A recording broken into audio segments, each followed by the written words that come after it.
So today in this video we're going to be talking about number systems in different bases.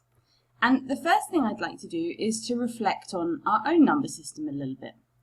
So if I wrote a number, for example 356.25, I'd like you to ask yourself what the different numbers in this number mean.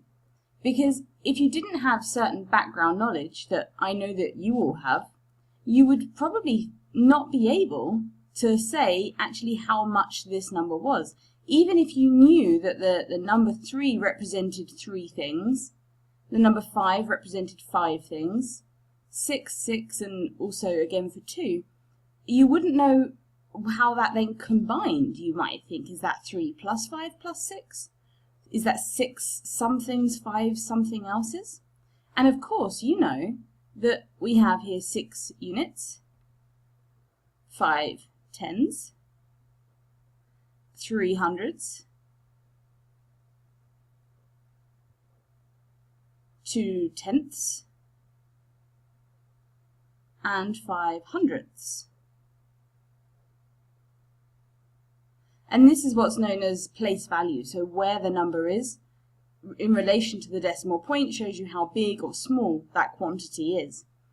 And so you should notice with hundreds, tens, units that the number system that we use regularly is based on powers of 10. So our standard number system is based on powers of 10. This is why it's called the decimal system. And that might be a term that you've heard before, the decimal system for numbers. Oh, that H doesn't need to be a capital. So we currently work in the decimal system, and in terms of powers of 10, let me break down this number that we have here for you. So we have 356.25. We know that that's equal to 3 times 100 plus 5 times 10 plus 6 times 1 plus 2 times 0.1 plus 5 times 0.01. And so we can write these expressions in terms of powers of 10, that we have 3 times 10 to the power of 2 plus 5 times 10 to the power of 1 plus 6 times 10 to the power of 0, etc., etc., 2 times 10 to the power of minus 1, plus 5 times 10 to the power of minus 2. And so this is why I can say that our number system is based on powers of 10, because the powers of 10 tell us how big or small a number is in relation to where it is in that number. And that's something that we interpret without even thinking about it. So you can see that powers of 10 are really central to our number system. They are an intrinsic part of it, and a part that actually, when you've been working with numbers for a while, you don't even realize you're doing it. Now, the reason, or because we work in powers of 10, this is why we only have 10 digits that we can work with. So because we have a base 10 or decimal number system, we only use 10 different symbols to represent numbers.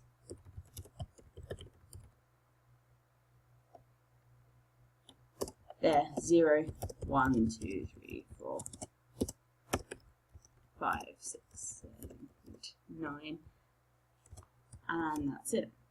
And then if we get bigger than 9, then of course we use our place value to show 10, 1, 0. And I just want to show you why this doesn't work. So let's run a little thought experiment. If we had a new symbol,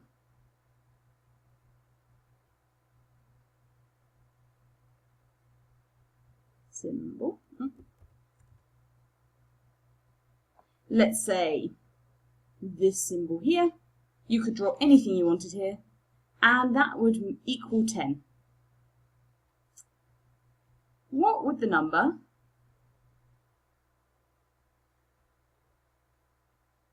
new symbol 1 mean?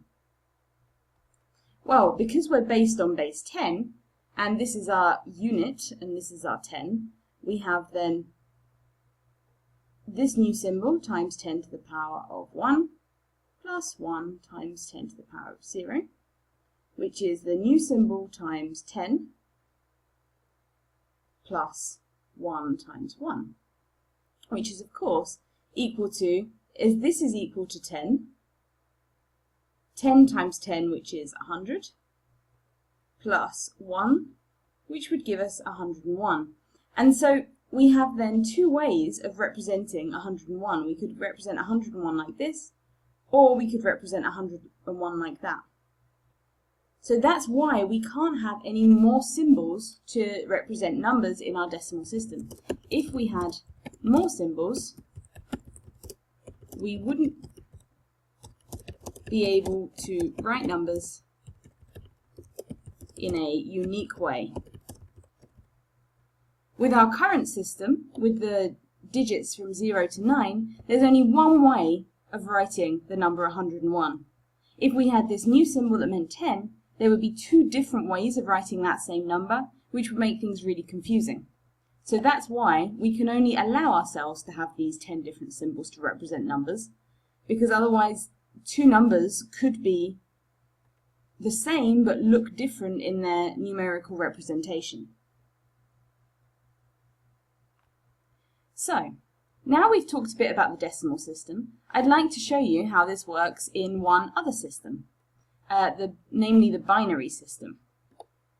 So, let's use our knowledge of bases to investigate the binary system. Now, you might have heard of the binary system already. The binary system is used a lot in computer science. In fact, let me put that in brackets.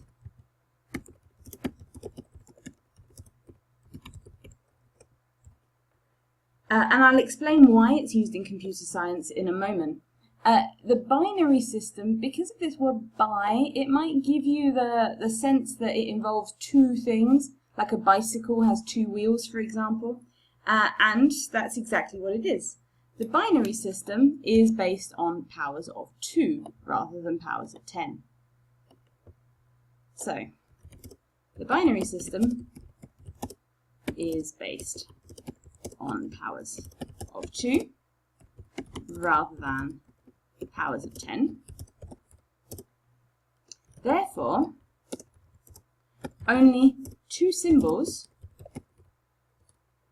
0 and 1, can be used in the system. Otherwise, we wouldn't have that uniqueness that we have with our base 10 system. So, if I had a number, let's say, for example, I had the number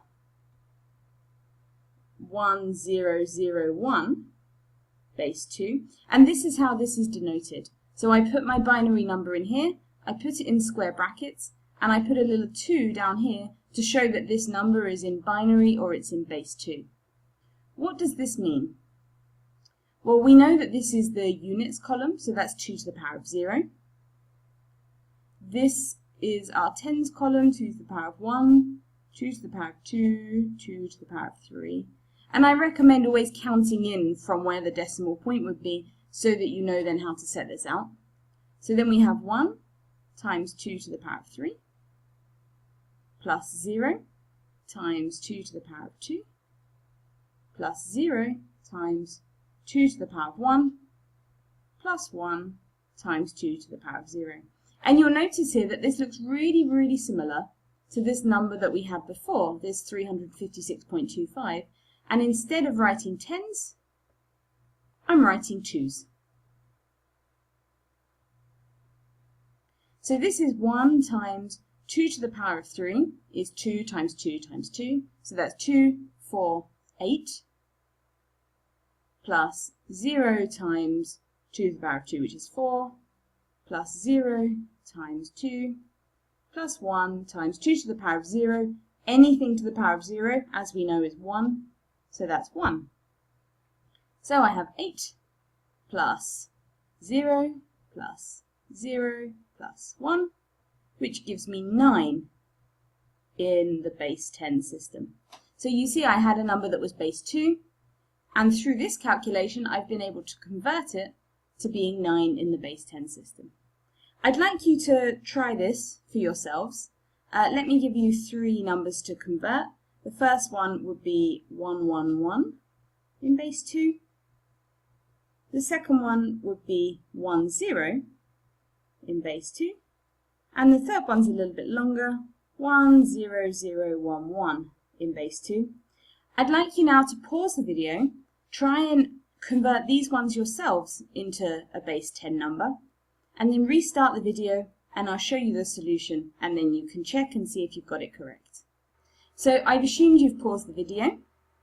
Our first one then is 1 times 10, 2 to the 2, plus 1 times 2 to the 1, plus 1 times 2 to the 0, which is then 4 plus 2 plus 1, which is the number 7 in the base 10 system. And hopefully you remembered your square brackets at the end as well.